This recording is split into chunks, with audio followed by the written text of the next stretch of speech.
No, I know, man. It's everything sucks. Like, everything's messed up. Nobody knows what gas prices are. Everybody is an idiot. But hey, you know, stuff could be worse, right? We know we got one good thing. There's one good thing in this world. And that good thing is 7 months until the movie awards.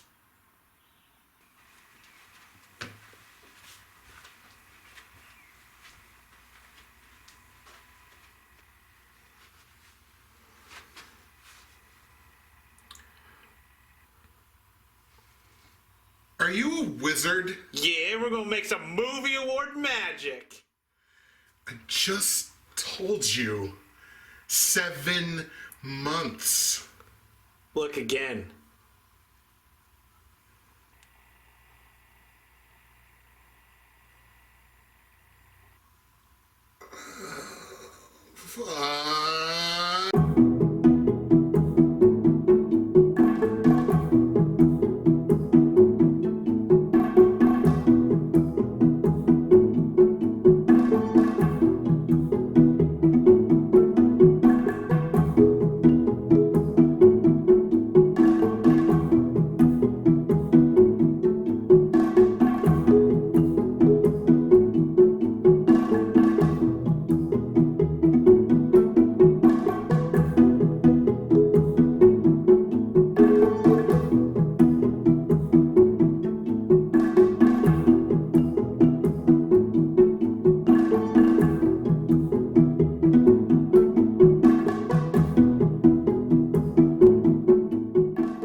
With more anticipation than a 36-year-later sequel to Top Gun, it is the mid-year, the first ever mid-year Justin and Tyler Movie Awards. We've never done this before. Usually it's a year in between, and we start getting the 7-year itch around the 6-month mark. Like, when do we do the awards? Well, this is a brand new concept that's going to sound awfully familiar because we're just doing a lot of the same stuff. But we're giving you that mid-year check-in on 2022 in film from the perspective of your two favorite movie boys, this guy and that guy. Tyler, how you feeling? I'm feeling good now. Yeah, feeling much better. I'm excited. We don't have to wait so long to do the movie awards. It's true. I loved when you brought this idea to me, because I'm pretty sure this was your idea, and I'm pretty sure it was like, I don't know, 2 weeks after we finished the last one. It's like, but I want to do more movie awards. I don't want to have to wait another year. And it's like, well, let's do a mid-year. Let's do a mid-year. I would do a quarter year if it was up to me. Once a week. Here's what the mid-year movie awards are going to look like. So we're going to be giving you a very stripped down version of a lot of the things that we normally do in your movie awards. Like, you're going to see us talk about who we think our best performances of the year have been, who we think the best direction has been this year. You're going to get very, again, stripped down versions of our top 3 best movies of the year so far, the worst thing we've seen so far this year. You're also going to get the movies that we are hotly anticipating for the rest of the year moving forward. And the real, I think the main event of this, and certainly the part of it that was the most, I think, difficult, easily for us, you know, all those awards that we'll choose each year to give. It's a new one every year, and we never do it again. The mid-year movie awards puts us to the test. All of those awards that we choose once and never do again, that's what we are doing, and we're going to put all of those awards in the context of the same year. Yeah, I think this concept really came together once we decided, like, let's just do that instead. Because we were trying originally to come up with different awards to do, but then I think it might have actually been me again who was like, why don't we just throw all of the old ones into a pile and just do that every year? And again, it's not in the spirit of not wanting to make more awards that we never touch ever again. Like, as we keep doing the movie awards, this will only continue to grow. It'll be more awards that we'll have to do at the mid-year mark every single year, because this is the no man left behind of the movie awards. We are not going to leave any of these awards in the dust. So where the normal awards are usually 5 to 9 videos, depending on how we want to break it up, this one we're pretty confident we're going to be able to get into 2. 2 after this intro. The first video, we're going to be talking about all of these miscellaneous awards, stuff that, again, we've never given more than once. We're going to be touching on all of these through the year, and we'll give you more about that as we go. And then in the second video is where we're really going to talk about the best performances, the best direction, the worst movie of the year, our top 3 best of the year so far. We're also going to give you a voice once again. The fans' choice returns, at least at the halfway point of the year. And as a special treat at the end, the movies, the 5 movies each that we are most looking forward to for the rest of 2022. But first, donut break. I'm out.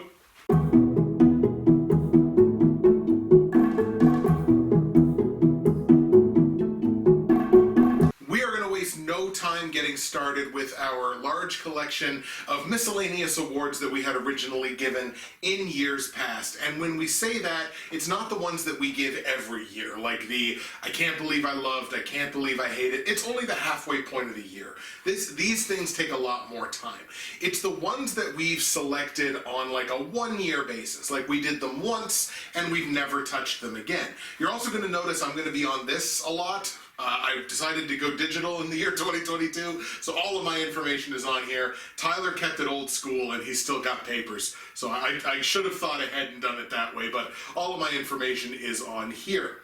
So the awards that we are going to be giving out, again, awards from previous years, the worst industry argument in the movie industry so far in 2022. Nostalgia made this bad movie good. The best debut characters. The best genre so far, which was a tough one, I think, in looking at the limited number of movies that we've gotten to see so far, compared to what Not we as would... much for me. No. I've actually seen quite a few movies. Well, I mean, like, compared to what we would see in a full movie. Yeah.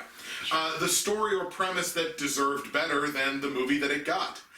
The movie trope that needs to die.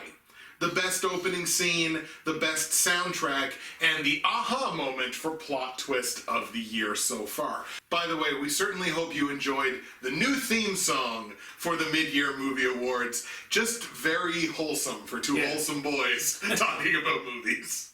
So without further ado, we are going to kick things off, and the first award we are going to be giving in the 2022 Justin and Tyler Mid-Year Movie Awards, the worst industry argument in movies so far in 2022, and we're going to let Tyler kick things off.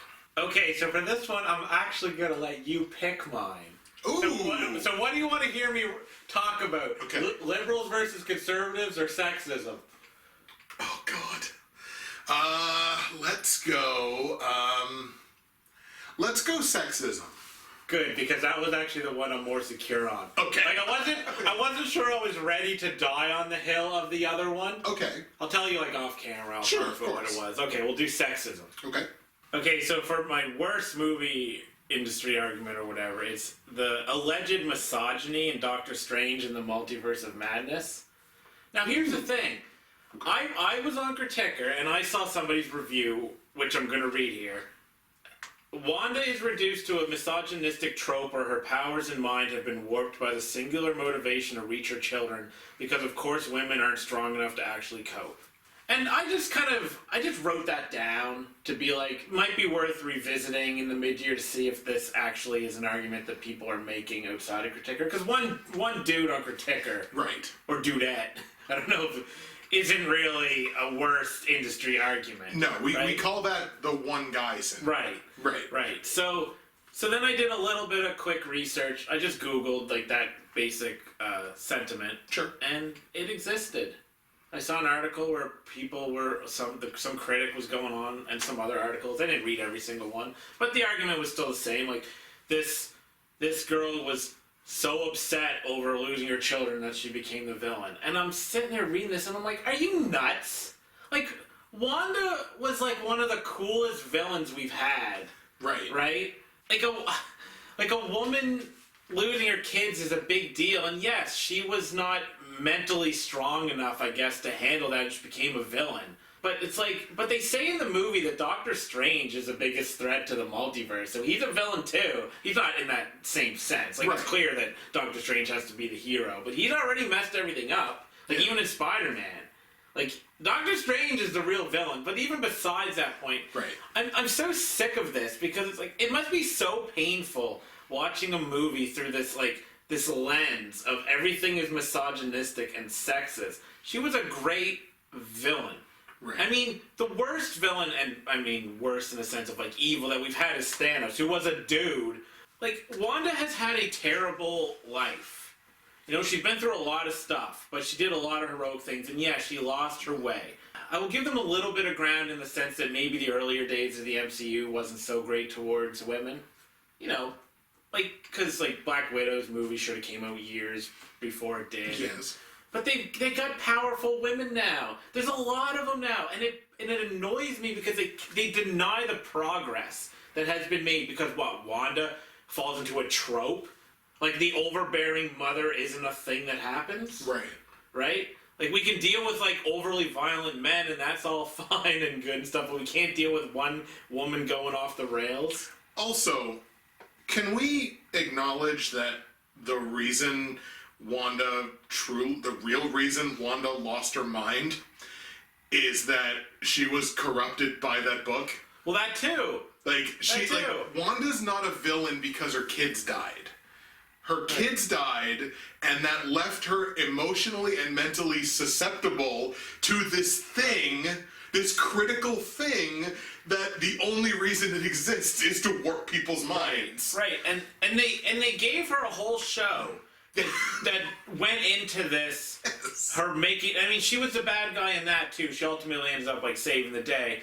But to me, I mean, people say, oh, you're not a woman, of course, whatever. But to me, like, I got sympathy for her. Like, yeah, she was wrecking stuff in Doctor Strange. She was bad news. Right. But I felt sympathy because like I understood what was going on. Yeah. And to me, she was a deep character with years of experience behind her that we could get behind, not get behind her, but like understand, be empathetic. You know what I mean? So that's my argument. Everything has to be misogynistic. It's a trope. Like just because there's just one character that lost her mind. That to me reeks of someone that wanted that to be the message, so that was going to be the message that they found in the movie no matter what. The ideological lens that these people nitpick everything. Like, I'm very confident that they went into that movie based off of trailers or things that they had read or from watching WandaVision or only watching parts of WandaVision. Who knows? I'm positive that those people went into that movie thinking this is what this message is going to be, and even when it wasn't, they found enough that they said, "Oh look, yes it was. I was right."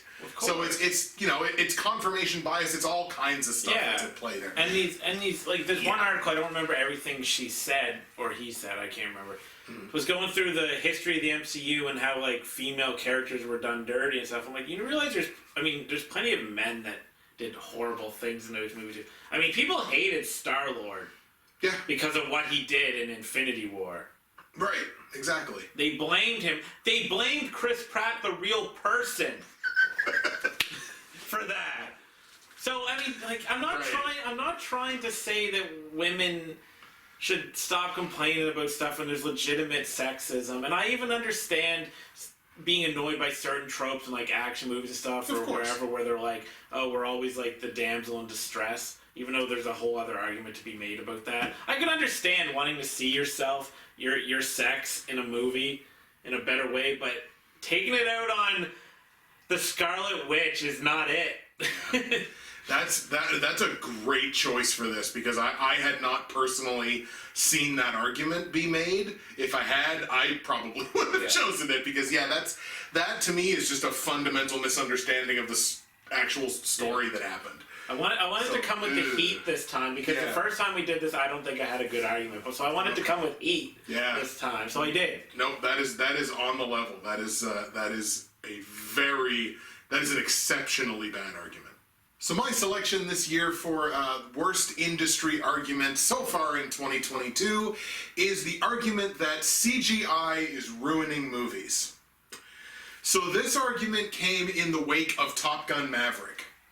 where so much, and it's as if they think no CGI was used in that movie. But like one thing that a lot of people are pointing to in terms of Top Gun Maverick is how much of it is done with practical effects. Right. And we can totally understand that. And you know what? When you watch that movie, you can absolutely tell the difference between what is CGI in other movies and what is done here with natural effects. And like that's just like Tom Cruise is insane kind of, but like Tom Cruise wants to do this. He will die making movies. Yes, and that's like, you know what? I gotta give it up to him because he's willing to do that.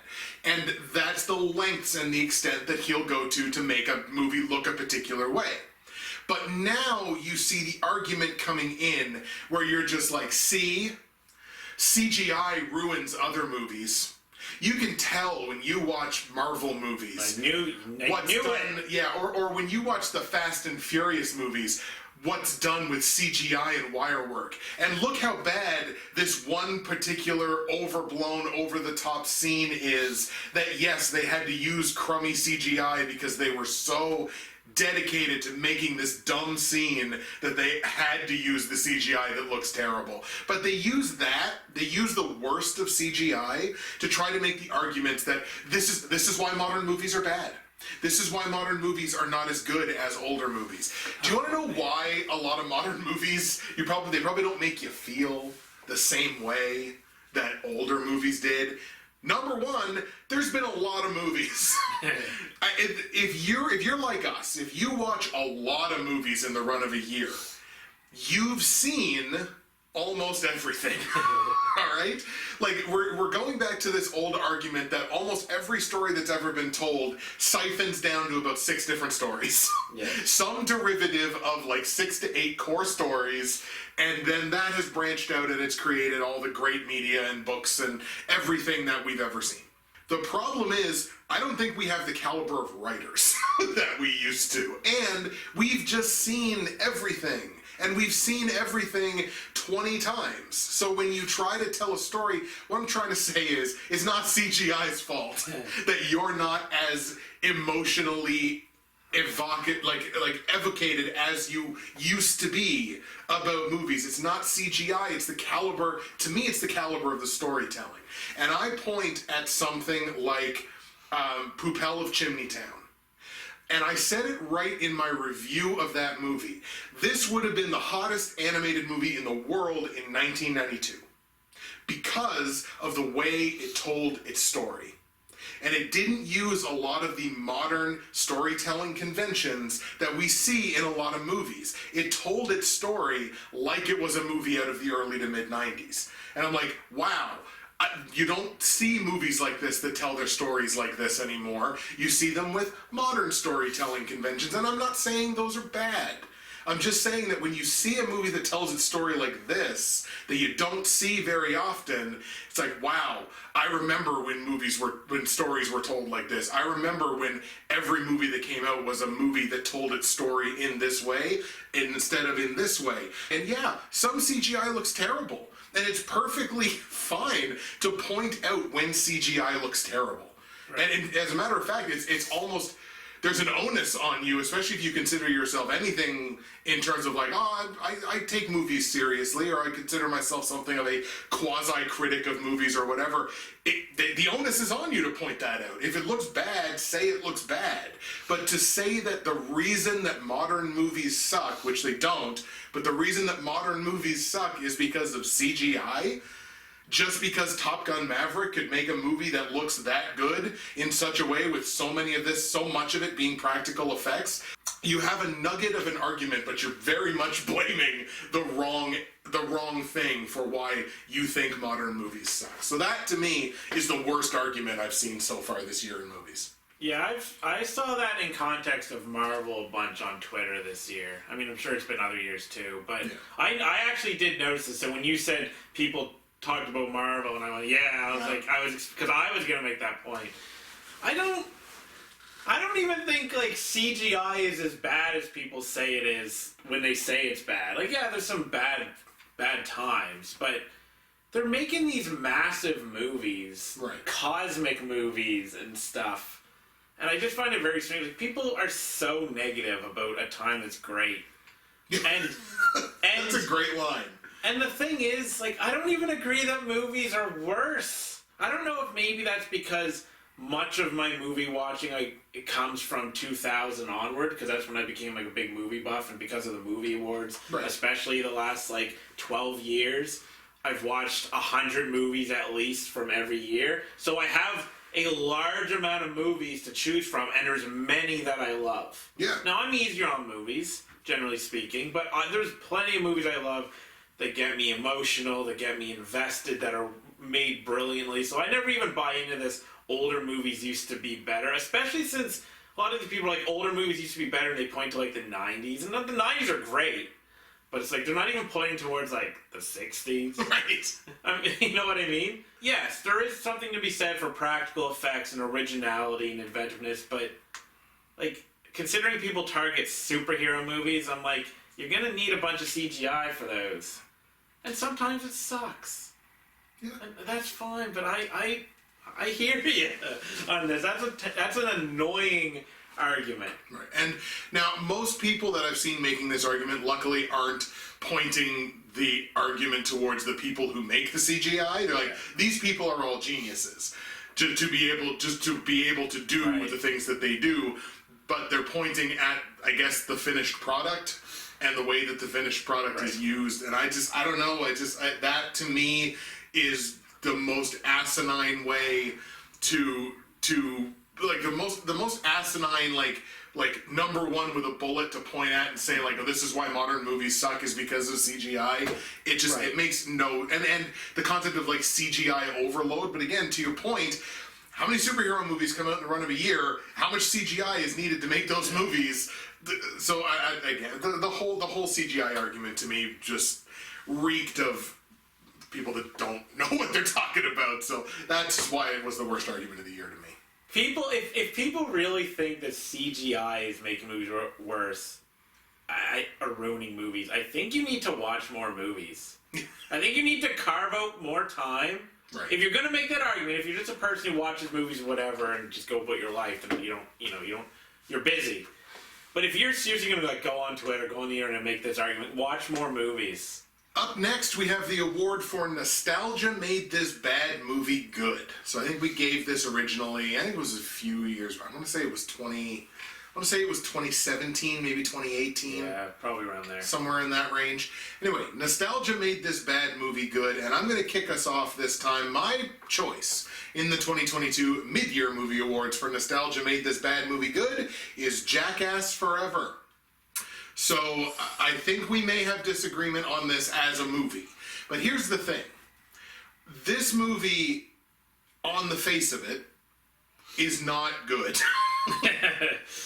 Okay, hold on. However, okay, were the other ones good? No. Okay, all right. On the face of them, no. All right. Because I make this argument myself, Jackass, the first two Jackass movies especially, are like my comfort movies because it was a certain place and time. Jackass Forever I look at as not a great movie that I really enjoyed. Yeah. So this is the dichotomy. Is it a great movie? No.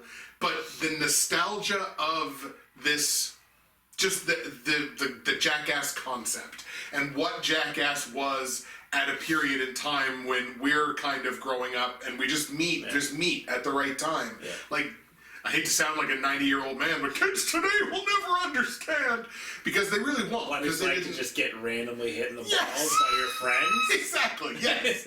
They'll never know.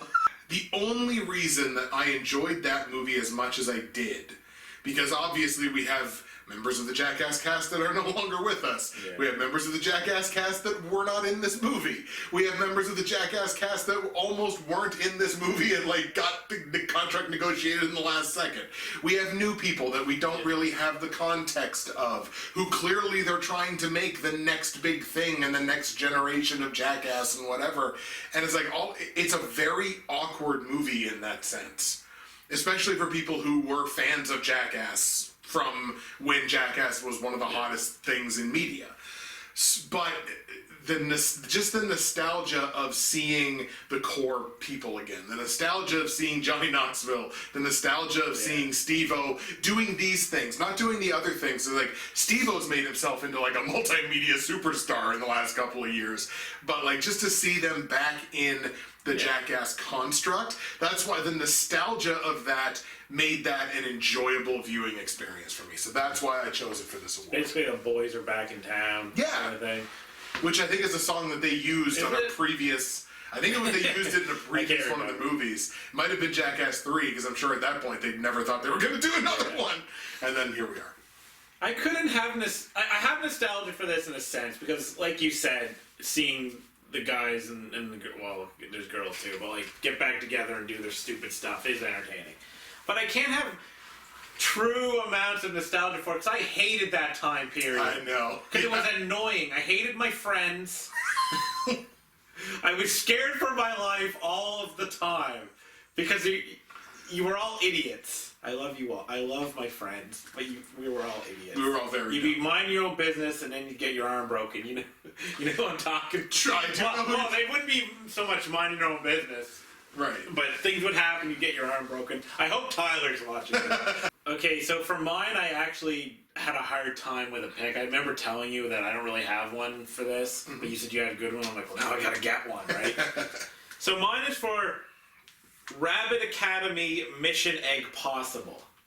It's like a foreign, I think it might be German, or I don't know, like animated movie. It's a sequel to a movie I've never seen. Okay.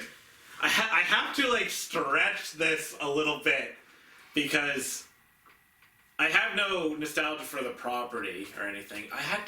You forced me to go really personal with this pick, so I have one. So here's the thing.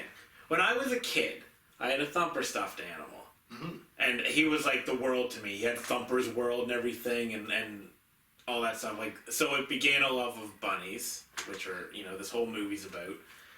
So like the definition of nostalgia is basically wanting a previous time. So when I see anything bunny related, I go back to Kid Tyler when life was simple, and I think of I have a current bunny who is basically the Thumper of today. Right. So that's how nostalgia. Because this isn't a good movie, but I still gave it a 5 out of 10.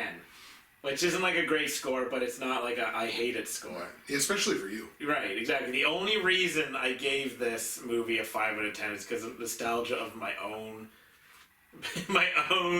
like past on a deeper level. No, I think that perfectly fits the definition of this award. And that's the only route I had to go because like I thought maybe Chip and Dale would win this. Right. But then I watched it was good. Oh, there you go. It was a good movie. So I was like, damn it. For the sake of the mid-year movie awards, Chip and Dale make a bad movie. No, that's a fantastic pick, and I'm glad that we really forced you to dig up some old. I had to dig up old stuff. I love it. Like, that's damn, great. here we go again. That's so great. Up next, we have the 2022 award for Best Debut Character so far in 2022. We're going to give Tyler the floor for this one. Go ahead. So I'm stretching this a little bit, okay. and it's a little bit nostalgia. And I don't think these characters showed up in a previous movie, but if they did, it's not in the current, life of this franchise. Tails and Knuckles from Sonic the Hedgehog 2. I didn't want to pick one because they were awesome. I was so happy every time they were on screen. Yeah. Knuckles had this like code of honor, but was like low-key funny and had maybe the best line in the whole movie when he's like, "Why am I angry at my enemy's ball?" or whatever. Or what was it? Why am I angry at the enemy's ball? Like right at the end when they're playing baseball. Yes. And then Tails was just like this cute animal that wanted to be like his hero. Yeah. And like I said when we talked about Sonic the Hedgehog a couple years ago or whenever, that I have enough love and nostalgia for Sonic because I played the games religiously on Genesis, but don't necessarily follow the lore now, or really even probably back then because I was a stupid kid. But I just like the characters, so when they pop up on the screen, I get two of the coolest. And then, like, obviously Sonic's cool too, but it's not his debut.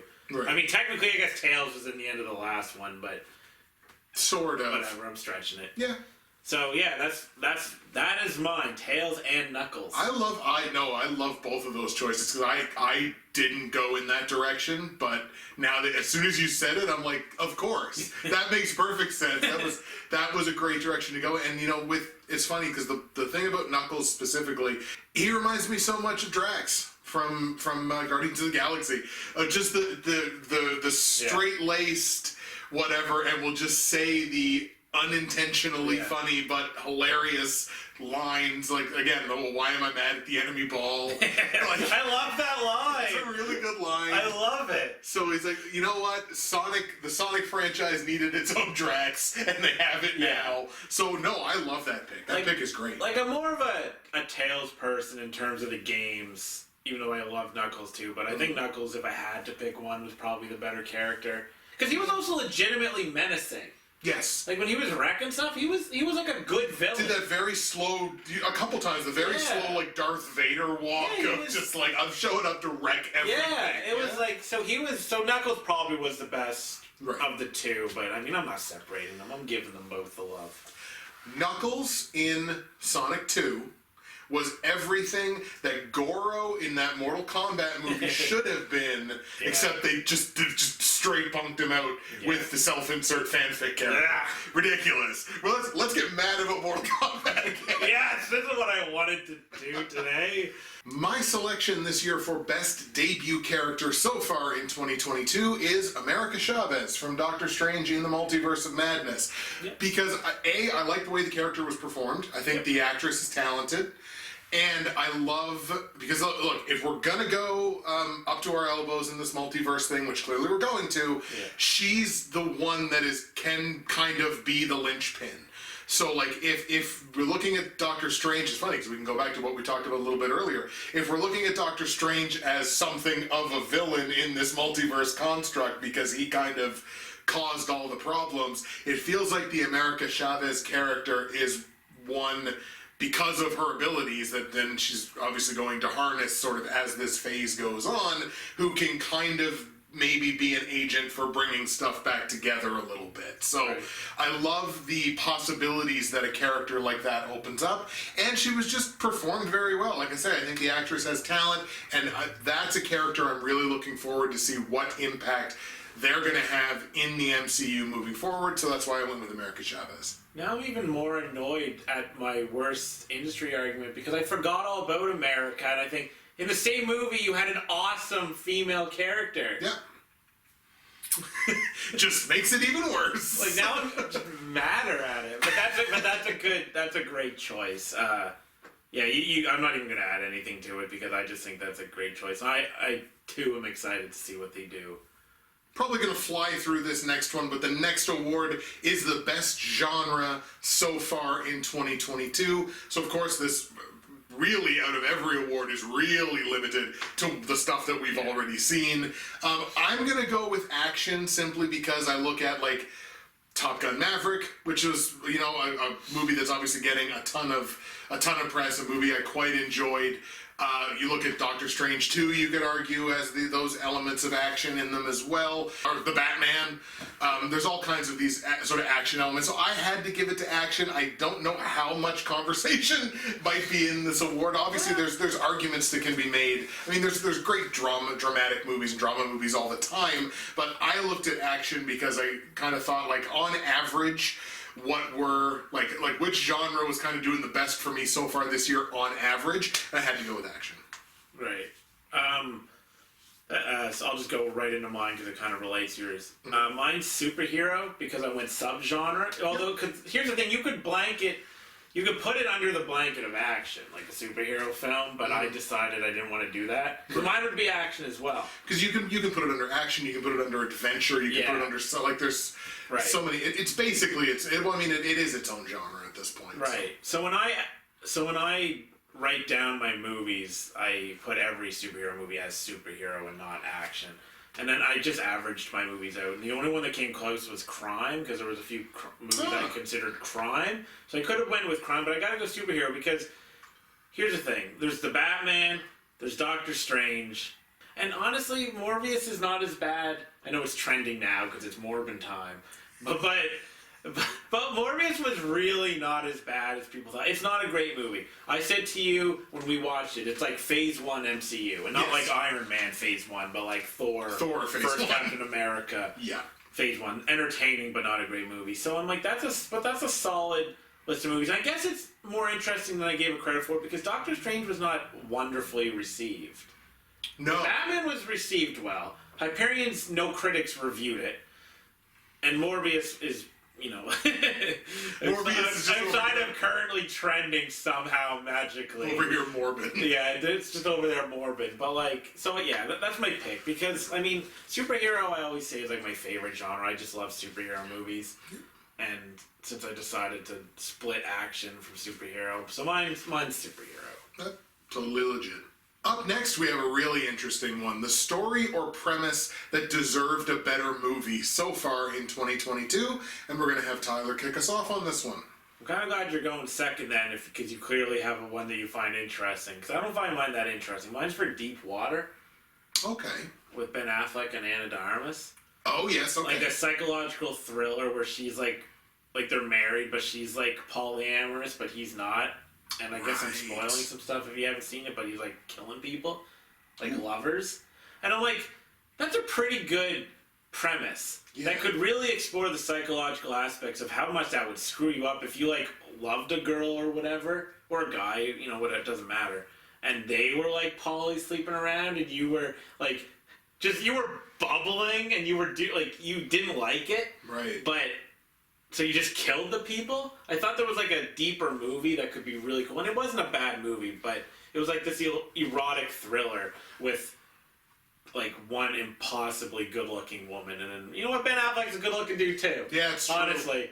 And they were I think they were together still at the time that they made the movie. So there's actually like the real life chemistry there. Right. And I just thought that, like, I was actually really excited for that movie, and it left me a little colder because I don't think it tapped into its potential. Definitely worth a watch. It's good, but it kind of came and went, and didn't show the best aspects of any of them really. Yeah. Do you remember off the top of your head who directed it?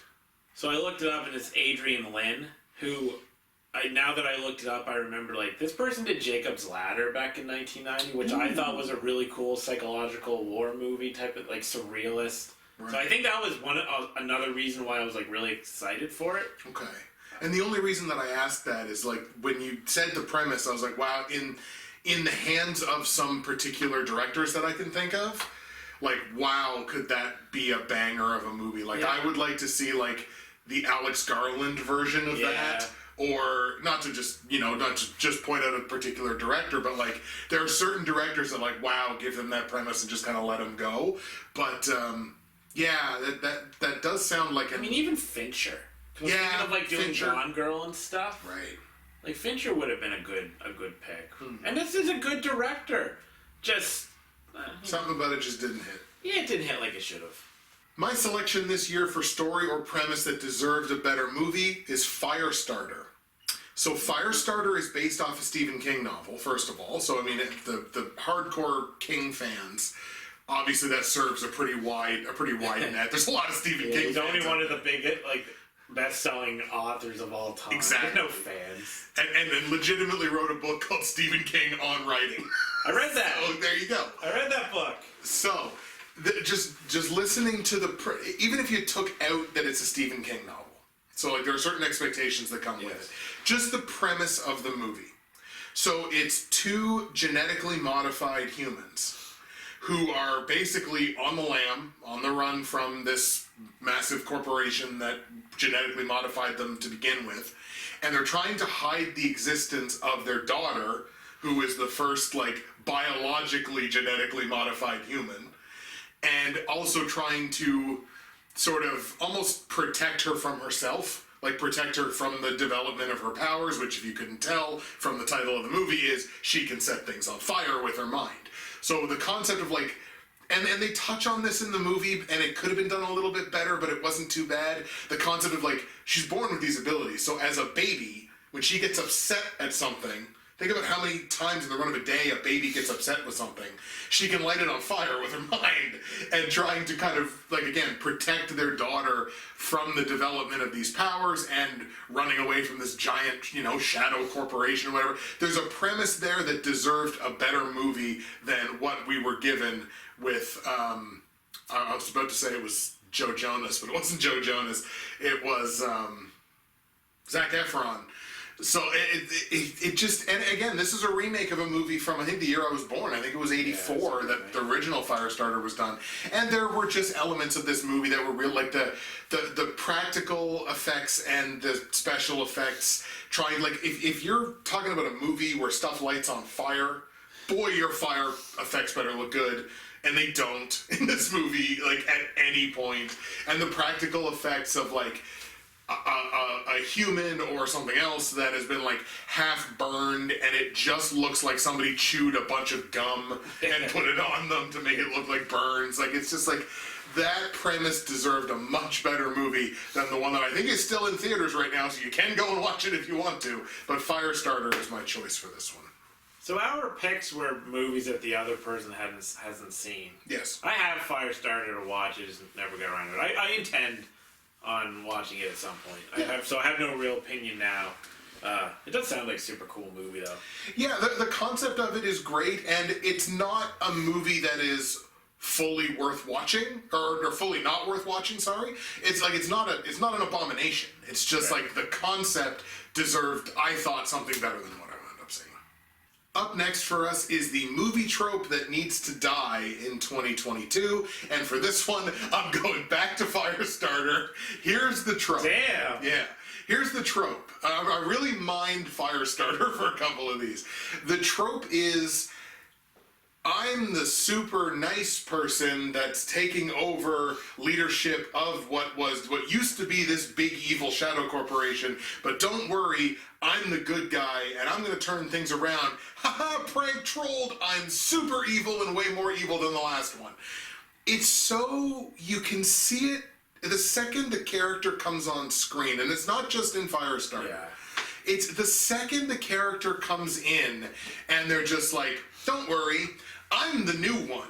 I'm taking over this, and it's gonna be great. And don't worry, we recognize the sins of the past. It's like, it's everything that, like, if you're a critic of Elon Musk and Tesla, a new person comes in to take over Tesla, and they're like, don't worry, we understand the sins of Elon's past. And they turn around and they go, psych, I'm actually his son.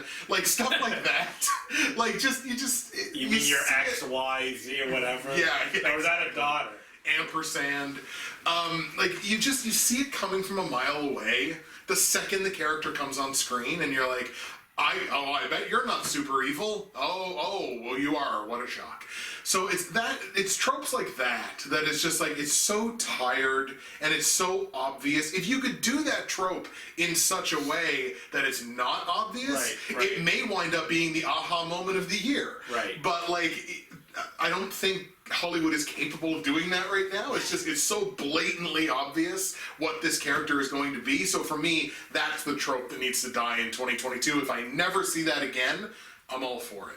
Yeah, the problem really is that it's too transparent. Like you said, as soon as they come on the screen, you can tell by, like, their mannerisms or what they say that, oh, this person's bad. So why are you expecting us to be shocked? Right. We've known the entire movie that this person was going to turn. Yeah. It's not a good plot twist. So you're just kind of sitting there waiting. You're like, yeah, all right. Yeah. So that person's bad. I bet you that person's going to turn on them at the end of the movie. Oh, look, they did. You start taking bets on, like, does it happen in the 55th minute or the 60th minute? Like that's the only point of interest, is how late into the movie does the inevitable turn that everyone knows is going to happen happens. Yeah. So for mine, I'm going back to you. Something that you coined. The give me a minute trope. Remember when we saw Morbius and we were annoyed at the part that there's, like, one scene where you could have just taken a sentence or two and described what was going on, and the other character might have been like, oh, I get it. Right. But they wouldn't. Yes. Just wouldn't do it. It doesn't build tension. I love this. It makes it annoying because it's like, if you would just take one Give me 1 minute Yeah. to just be like, hey, this stuff is happening to me. You can still build a good story around that, and even that person who you told that stuff to, maybe they still turn evil, but then they have a better case and they're a better villain because they're like, oh yeah, I know what you're going through, but I'm still being bad. Right. But now it's just like, oh, I turned bad because I didn't understand what you were going through because you didn't tell me when you could have just taken 1 second Yes. to be like, I'm a vampire now. Some weird stuff happened. Yeah, peace. Right. So that happens all the time in movies. It does. And it's always annoying because I understand, because I'm a writer, I understand that you want to try to leave some mystery to what's going on, but I don't think, and I'm not saying I'm a good writer, but I don't think good writers have to fall into that trap of, it's not like a normal human interaction. And it's not stylized dialogue either, because that's totally fine in a movie too, where, I mean, like Kevin Smith movies, it's not, well, Quentin Tarantino, very stylized dialogue that most people don't talk like that, but it's really good and it makes sense. Well, this isn't even that, this is just lazy dialogue. Yeah. So that's the trope that annoyed me this year that I could think of. And then does this not compound with one of the things that I said earlier about how, like, the writer, like, don't have necessarily the same caliber of writers that we used to? Because, again, good writers can work around stuff like that. Other writers are just like, well, this has to be the point, so we just won't say. Even though it's a perfectly normal human interaction to have said this one thing. One sentence. That's it? And Maybe it's just two. like, I don't, like, you're not real, it's blatantly obvious you're not real people. Yeah. And as a viewer in a movie audience, you want to be able to suspend disbelief. Up next, we have the best opening scene so far in 2022, and Tyler's going to open us with this one. He's going to kick us off. All right, so for mine, I'm going to The Batman. This is a perfect example of a mind that is on like that next level of creativity. So I'm going to try to sum up the beginning, just for the sake of the video. It's kind of a beginning of two parts, because the first part, you see somebody watching inside a house, and you can hear him breathing like a creep and stuff, and you think it's going to go one way. Anyway, it does go a certain way that's really bad, and it like establishes the villain. And then it cuts to a narration of Batman and over the city, and him. It's a cool narration about his purpose and the effect he's having on the city, and it kind of culminates in that scene where the people are like abusing, I think, the Asian person in like the subway or whatever, and he just slowly walks out of the darkness. And you hear the footsteps first, and then he walks out of the darkness, and then he kicks the crap out of them. Just beats the shit out of these people. Here's the thing. This will probably come up anytime that the Batman comes up for me, because I even see it online. The Dark Knight does something like this too, where it shows the Joker, and then it shows Batman, and it establishes the rivalry cinematically right from the beginning. Like, here's a bad guy, here's a good guy, boom.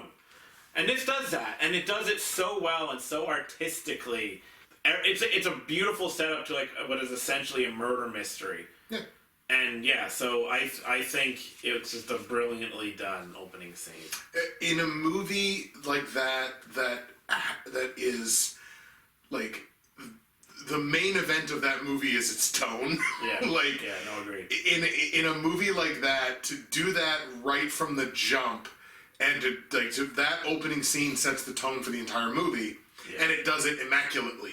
It leaves nothing to the imagination in terms of what the tone of this movie is going to be, and in all like compositional aspects, that opening scene is phenomenal. My choice for the best opening scene so far in 2022 is Top Gun Maverick. And if you've seen the opening scene for the original Top Gun, which I'm going to assume the vast majority of people watching this have, it's virtually the exact same scene. As a matter of fact, director Joseph Krasinski said, I want to leave, anything that anybody in the audience is going to think right from the jump is, oh, this is a Top Gun movie.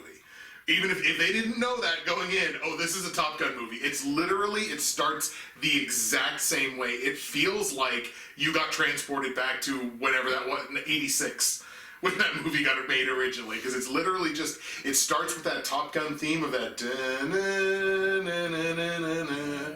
and then it just immediately breaks into Danger Zone by Kenny Loggins, just like the original. They're on an aircraft carrier, just like the original, and I'm sitting there going, this is brilliant. Why would you take the time to try to think up something completely different for a Top Gun sequel 36 years later? Yeah. Just make the same scene over again. And that's exactly what they did. They just almost shot for shot remade the opening scene from the first Top Gun. And I was like, this is brilliant. So in terms of how opening scenes have like viscerally hit me this year, Top Gun Maverick is right at the top of the list. So that's why I had to choose it. I gotta watch it. I haven't gotten a chance to watch, but I also haven't seen the original Top Gun.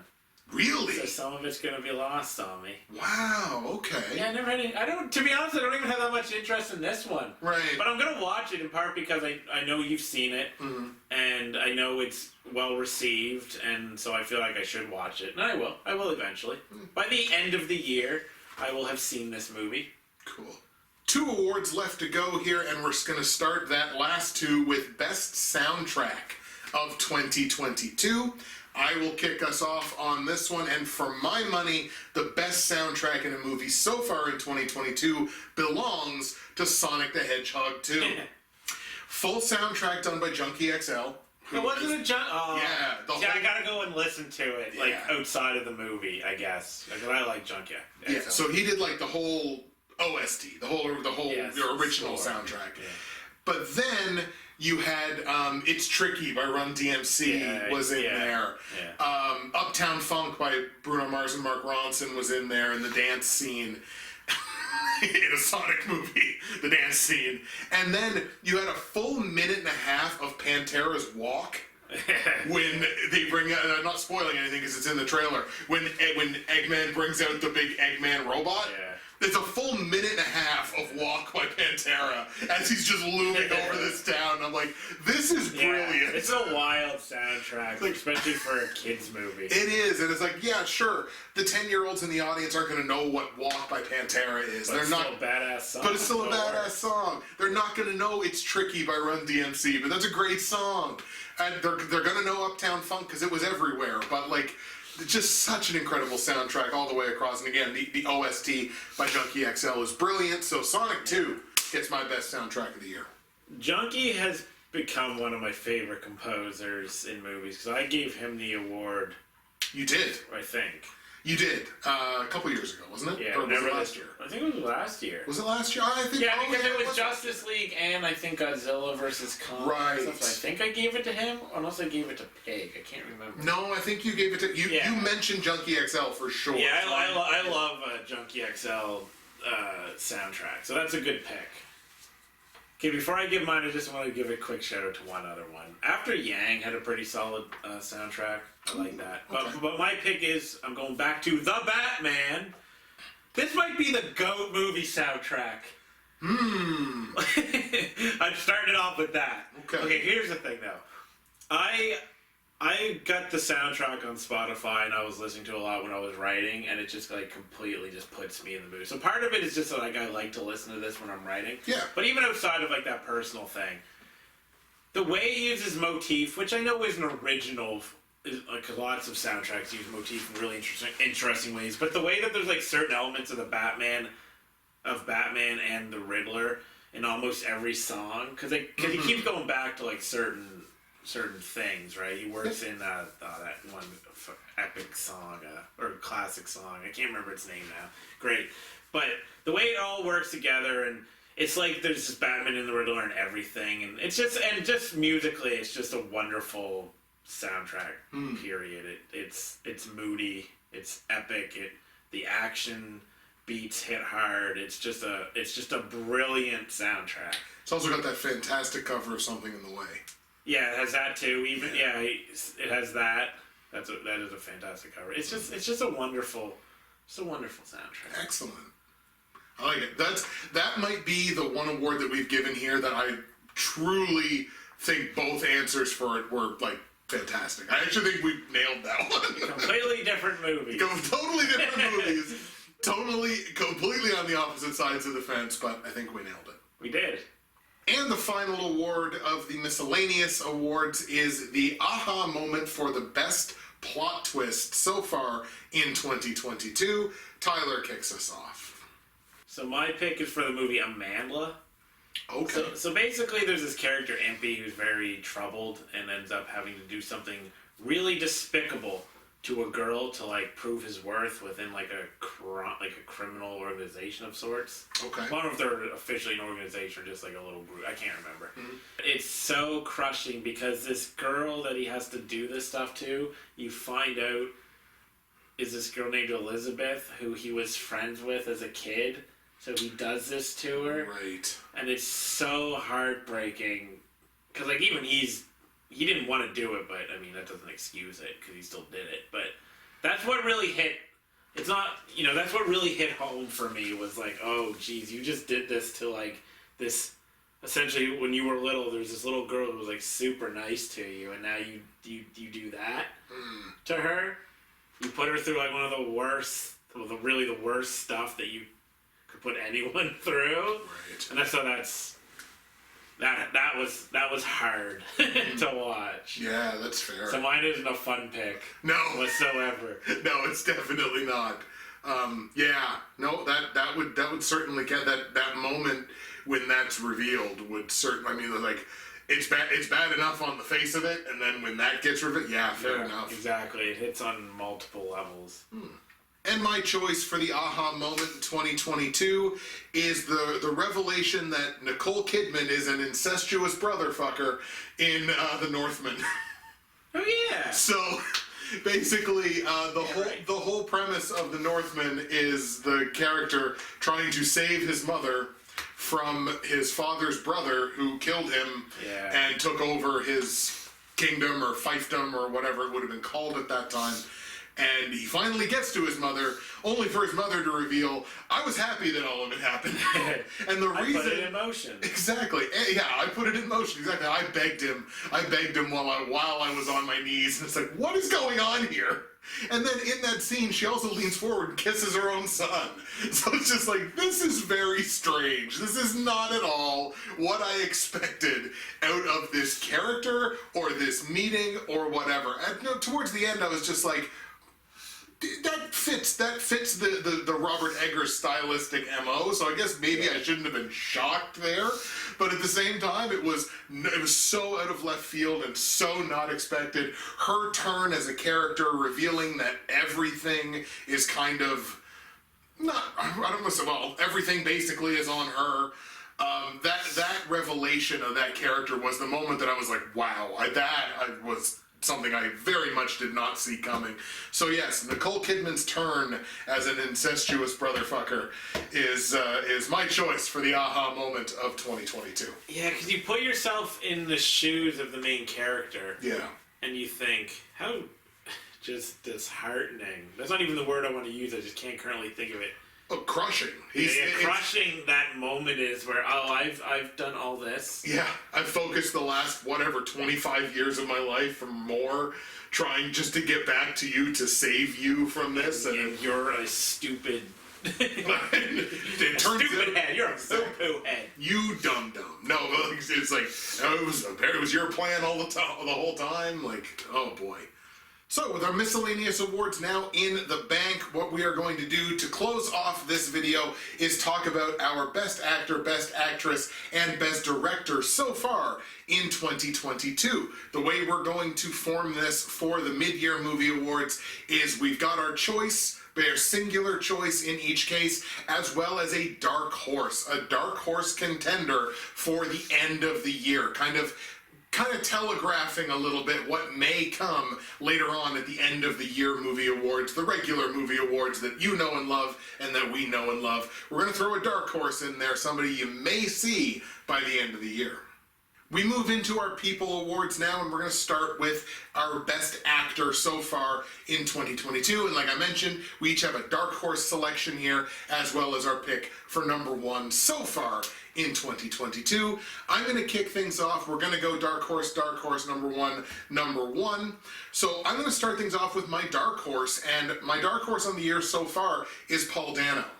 So obviously he plays the antagonist character, the Riddler, in the Batman, but he also has a couple of other movies that he's got coming out later this year. Right. So if those movies don't tank, I would not be shocked whatsoever to see Paul Dano land somewhere in this. Whether it's, I don't know whether it's my top 3 or not, could be in the honorable mentions, but it's the Fable.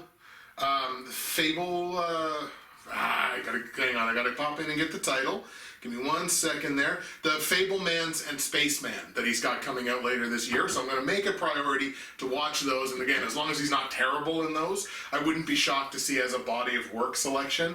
In fact, if I had maybe my only or one of my only very minor criticisms about the Batman is I thought that movie could use like 10 to 15% more Paul Dano, because I just thought he's massive in the relatively limited amount of screen time that he has in the movie. Relatively limited. But I would have liked to maybe have seen a little bit more of him in that movie, but Paul Dano's my dark horse.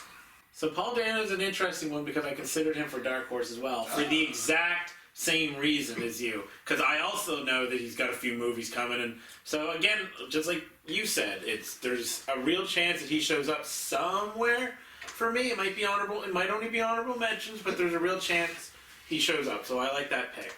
So my dark horse is Channing Tatum for Dog and The Lost City. Okay. To be honest, I don't know that this guy has a chance of being on at the end of the year, but I don't think it's been a great year for the dude so far. So that's the only reason I wanted to stick him on there, because I don't know that he will be at the end of the year. Because, I mean, in The Lost City he was, fun, but in Dog he was quite good. Like, he's not the best performance of that ilk that I've ever seen, but he was really good. So I guess I'm just going to leave it at that. I just wanted to shine a little light on Channing Tatum, who we like him now. Yeah. He used to be Mumbles Tatum. I was going to say, think about the reversal of fortune. Yeah. That would be in from the first movie awards era to now. Yeah, we disliked him, to those watching now. We disliked him and called him Mumbles Tatum because early on, I think it was in Fighting or something. Yeah. He just was not good. Every line, right? Like he had marbles in his mouth. He's coming to his own, and I really like him. Yeah. So I'm throwing him on there. Maybe he has other movies coming that might allow him to slip on there somewhere at the end of the year, depending on how bad the year is for me. Because maybe I don't love a lot of male performances this year. Maybe he does show up. So I guess in that sense, it's like a dark horse. Yeah, entirely possible. Yeah. And my selection for my number 1 Best Actor so far in 2022, I don't think anyone else is going to think this. Nicolas Cage. But tell me someone, aside from possibly Nicolas Cage, tell me someone that fit into their character, their role, like a hand in a custom-made glove, better than Jim Carrey as Eggman. Tell me that there's some other actor born to play a role more so than Jim Carrey playing that role in Sonic 2. That man, if that man retires from acting, which he's threatened to do, and your mom will be happy because she hates Jim Carrey. She does not like Jim Carrey. But if he retires without doing without doing the third Sonic movie, basically. Right. To really bring a cap to that character, it will be a crime. I mean, it'll be a crime if he retires, period, because it's Jim Carrey. I think he's a tremendous talent. But, nobody else, I don't think, plays that character the way Jim Carrey does. That's why I don't think anyone's going to agree with this. It's going to be like, Jim Carrey in the Sonic movie, what are you talking about? But he's so phenomenal in that role. He's my choice for number 1. I like that pick. And I think that your pick stresses the importance of, separating performance from writing. Because I actually think the writing, I like Sonic the Hedgehog 2 a lot. I think the writing of his character specifically is a little too try-hard, the comedy. Yeah. I actually think the comedy, when the comedy falls flat, I think it's mostly him. But that's not the performance's fault. So I agree with you that Jim Carrey is wonderful in that role. In the same way as previous years where we would say, Gal Gadot is Wonder Woman, Ryan Reynolds is Deadpool. They're just born to play that specific role, and they get lost in it. They embody it. They just live it out, and even though I think that the writing for his character is weak, I still found him enjoyable for that reason. Yeah. So he carried that character. Does it survive until the end of the year? Probably not, but you never know. It is. It's going to. It's your number one. Okay, my number one, I'm going to be a little more conventional. It's, we've played our games. We've had some fun here today. Mine's going to be Mark Rylance as Leonard in The Outfit. Ooh, okay. I don't know if this gets on it at the end of the year. It might, though, because I like... Okay, so basically he's just a pretty unassuming fella who runs a shop, but there's seedy stuff going on because, there's, criminals coming in and they have, a little Dropbox and they do stuff, and he's just kind of, over here trying to mind his own business, and they're kind of mean to him, but he's just trying to keep the peace and stuff, and he feels powerless, essentially. And I like that kind of role where he's low key but endearingly low key, like Tom Hardy in The Drop, which I mentioned that movie a lot because I really think people should love that more, and that performance specifically. Just low key, and then you find out though that there's more to him than what's going on. But I love that unassuming old man. You don't, and he plays it so well that you don't really even suspect that there's more going on with him. Until the end, and then you're like, oh. And a big reason for that is the writing, but also just because you watch this and you're like, oh, this guy's just an old man who's in a spot where he really shouldn't be. It's my favorite just conventional performance of the year. He doesn't go into insane dramatics during it. He doesn't overplay the whole thing. Just pretty much he feels real, I guess. Is what I'm trying to say. It's very, as a word that you use that I've taken from you, is organic. It's very organic. We move on now to Best Actress so far in 2022, and Tyler's going to get us started. So my dark horse pick is Jessie Buckley in Men. Ooh, okay. I have my problems with that movie, but none of it is her. Oh, okay, there you go. I guess this is going to be fairly short because I give a lot of credence to horror movie performances, I've noticed. Because to me, it feels like there's some of the hardest work in the business. That maybe an actor or actress would disagree with me, because I've heard comedy is tough and stuff they say. But just watching it, I think you have to hit these really extreme notes of despair and terror and sadness and all that. So I don't know. I guess I always just like seeing these kind of performances, and she manages to garner some sympathy because of how strong her performance is. And she's a good actress anyway. I'm becoming a fan of her. So my dark horse, Jessie Buckley. I like that. I have not had a chance to see Men yet, but it is definitely on my radar to check out. I'm glad that even if, like you say, if you've got sort of issues with other portions of the movie, at the very least you got a performance in there that really, really sticks out. So good. I'm looking forward to seeing that. Yeah, more movies from her. I don't know if she has more coming this year. Will help her chances, I think, at the end of the year. Right, absolutely. My dark horse selection for Best Actress in 2022 genuinely is a pick that I do not like. I just didn't like. It's not that I don't like the performance. I don't like the pick. This is a pick that will not still be there. I can almost say that with 100% certainty, unless this is an exceptionally slow year for female performances, or for at least in the movies that I see. It's Jennifer Connelly in Top Gun Maverick. She's the one that stuck out the second most. We'll put it that way. Yeah. It's not that I think it's a tremendously strong performance, but what I do give some credit to is that's a veteran actress right there, because she doesn't work very much. No. She hasn't done multiple movies in the same year since 2017, I want to say, and hasn't done more than 2 movies in a year since I think 2014. Wow. So she's not nearly as active as she was at her height, at her peak.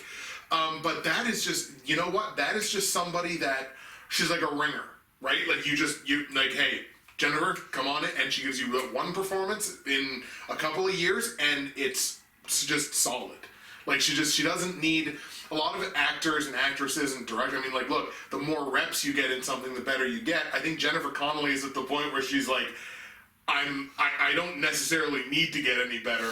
Just call me in when you need me, and I'm going to give you the same level of quality every single time. Yeah. It's a good performance. It's a good character. It's a new character to the Top Gun universe. Top Gun universe, 2 movies, but it's just a solid performance. It's not a remarkable performance, but it's a solid performance. So for me, she's the dark horse right now, just sort of by default. But again, I don't think she's going to survive to the end of the year. Don't have anything As this performance, Jennifer Connelly will still be alive. Whoa! I'm sorry. I'm glad you caught that. Yeah, my verbiage definitely needed to change there, but this performance I don't think survives to the end of the year. She doesn't survive. Jennifer Connelly, I'm sorry. I apologize for my wording there.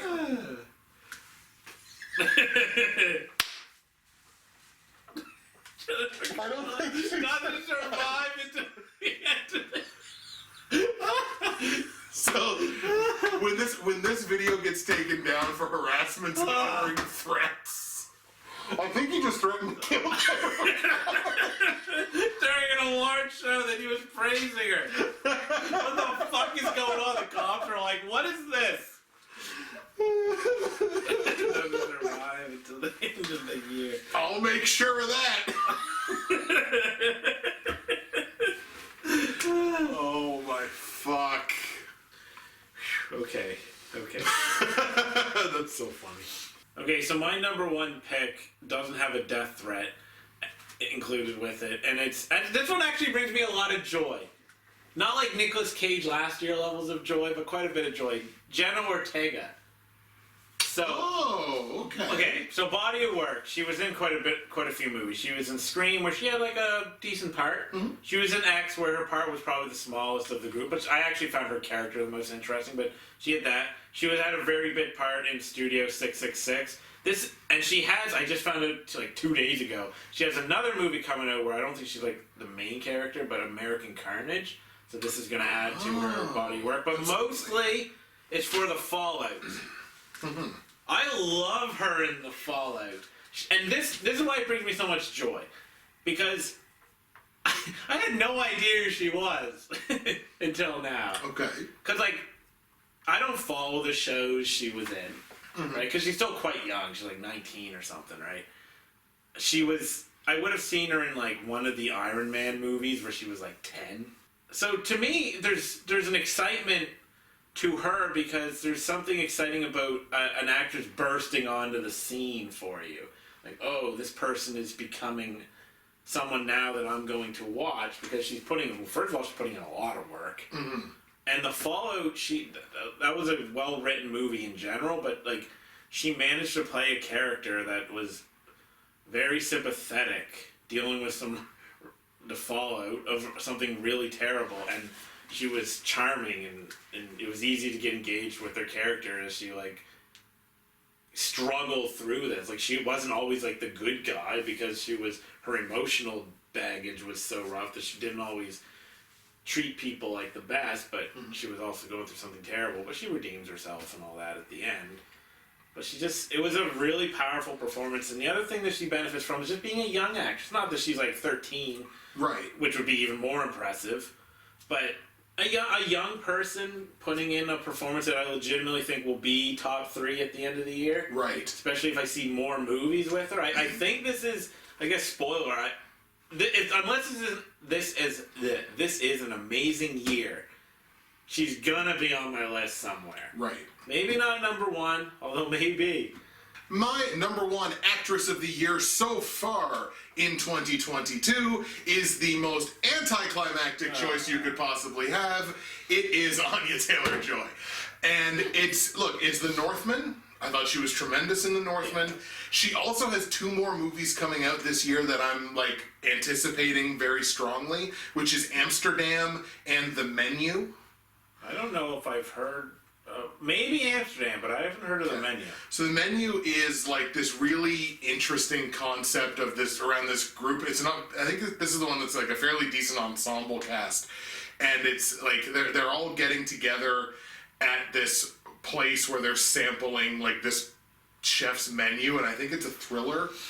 But I remember I saw either an early trailer for it or something like that, and I was like, oh, I gotta write that down. I was like, oh, cool, Anya Taylor-Joy's in that as well. Great, I'm gonna see it anyway because I have my Anya Taylor-Joy bias, we'll put it that way.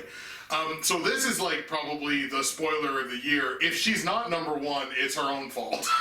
Because I already thought she was great in the one movie I've seen. She's got 2 more coming up that I'm looking forward to. Even if she wasn't in these 2 movies, I'd be looking forward to them because the premises for both of them seem really interesting. But the fact that she's in them obviously helps that quite a bit. She's done so much work over the last few years. Like, she's really like not even in the process of arriving anymore. Like, she has arrived in a big way. And to think like starting with relatively humble beginnings like Split and Splice, I think she was in as well, and like stuff that you wouldn't expect her to have sort of gotten, I guess, to the point that she's at now, but she's put in such solid work over the years. So again, she's definitely going to be on the list somewhere. I would be surprised at this point if she's not my number one. Stranger things have happened, but this is probably the most expected choice so far is Anya Taylor-Joy. But this will make a good memory if we remember it at the end of the year if she isn't number one. Yes, 100%. Yeah, I like her. She's on the level of, if she's in a movie, it does pique my interest a little more, but I'm not at the level of having like an intense bias for it. But I do think she's really solid. So I will probably check out those other 2 movies as well. And we will close the video with our selections for Best Director so far in 2022. Now, my dark horse here, a director whose name I mentioned a little bit earlier in this video, it's Joseph Kosinski for Top Gun Maverick. I thought he did a phenomenal job. I mean, look, it's a tall task to do a sequel to a movie that came out 36 years ago. It's a very tall task. And like I had mentioned before in the context of, he was going to leave nothing to the imagination that this was a Top Gun movie. Just straight up almost shot for shot remake of the opening scene. And just the way he's able to formulate this movie and the way he's able to present the movie, it's really, technically it's brilliant, and it's shot obviously incredibly with the way that they're able to use their practical effects, and just the movie looks fantastic. He's also got another one coming out this year, which is a really intriguing sci-fi movie called Spiderhead. Okay. And I'm looking forward to that because the premise of that one looked really interesting too. So if that movie is good, I would say pretty strong chance on body of work. He'll probably show up somewhere. Well, I don't know whether it makes a top 3 or not, but as of right now, he's my dark horse to continue making some noise later on in the year. I wish I would have watched Top Gun.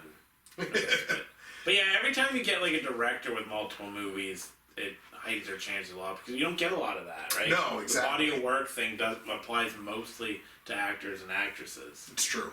So for my dark horse pick, I'm going to pick Josephine Decker for The Sky Is Everywhere. Ooh. And I'm going to read a bunch from my phone for this one just because I worded better there and it's easier than trying to remember everything.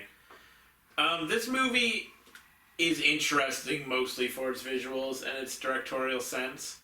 She's just got great style. Even in one of her other movies, Madeline's Madeline, I found that one experimental and it made it more interesting. This was, I don't know how many years ago that was. Right. Anyway, that's no different here. The film is beautiful, has a great usage of all kinds of colors, wonderful photography of the landscape, like the woods, the flowers, etc. There's a general brightness and whimsy to it, and she perfectly contrasts the message of the film with the visuals. While the main character struggles through grief, the general message is to learn to live again, and all around her is just astounding beauty. I just like how in she went on like making the visuals reflect what's going on, and like visually telling the story, because the script itself isn't amazing. I actually think it lets it down a little bit. I actually think the story's told better in the visuals, and it's a really good, like, the reason she's a dark horse here is because I could see her showing up in the top 3 at the end of the year, because it was a really wonderful just director, just really good directing. The movie won't show up in my list at the end of the year, I don't think, unless it's a bad year, but there's a good chance she shows up, at least in the honorable mentions at the end of the year. Oh, fair enough. And my choice for Best Director so far in 2022 is Robert Eggers for The Northman. And look, I said it right in my review for the movie, like, don't go to this movie looking for historical accuracy, because that's not Robert Eggers. Like, this is style and cacophony of sound, and like if you've watched a Robert Eggers movie before, you know what I'm talking about. Like, it's the weird and intriguing visuals, and it's the way that those are used to propel the narrative of the story. And he's got a certain way he likes to make movies, and man, they are, even if the movies aren't phenomenal, like, they are impactful in that way. And the way he tells those stories, and the devices that he uses to tell the story in a visual way and an auditory way. I love his movies, the way he creates his movies, even if I'm not a massive fan of the way the stories are told or the story itself. The things that he uses to tell those stories, I'm always a massive fan of. So as of right now, he's got the inside track for me in terms of directors. Well, it's interesting that you brought up